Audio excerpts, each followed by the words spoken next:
Greetings, people of YouTube. Okay, this is why I find Hugo Chavez's death absolutely fascinating.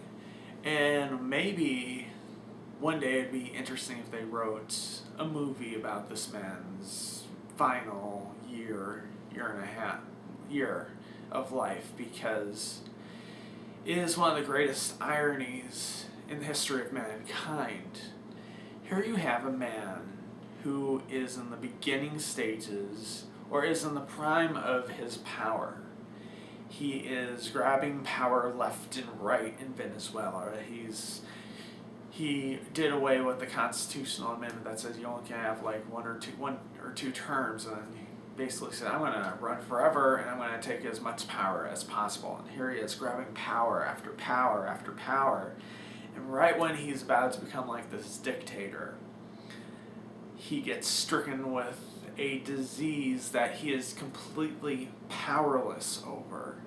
And in comes the greatest irony of all time, almost, is here he has all this power in the world, but he doesn't have the power to fight this common disease no matter what he does.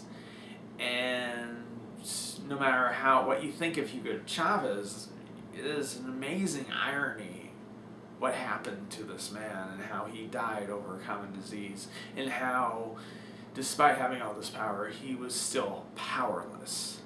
And so it would have been interesting to see the final days, when he was, going down this road, because he had all this strength, he had the power in his hands, and despite that, the disease ravaged him and took him from this earth. So that's what I find just as a great irony to this whole thing.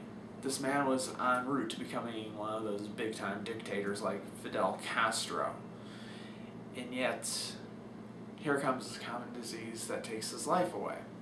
So despite all the power he has, all the king's horses, all the king men cannot fix Hugo Chavez again. So just my thought of why I think this is one of the more interesting deaths of all time.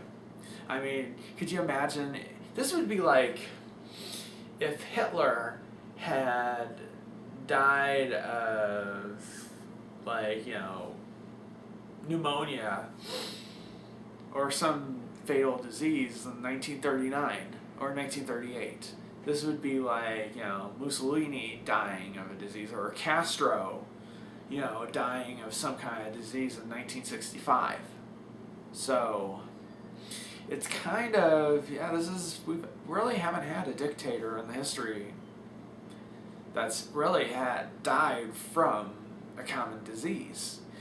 And I could see Chavez in his final months, he was like, not this way, not this way. This is a guy that, I think, who tried to, at first, overthrow the government. I mean, this guy probably imagined that either A, he was going to be overthrown, or he would just live a long life in office. I don't think he ever imagined this was the way he was going to go out, and he must have been like, not this way, what? And so it's kind of an interesting way he went out. Alright, that's just my 2 cents. Bye-bye.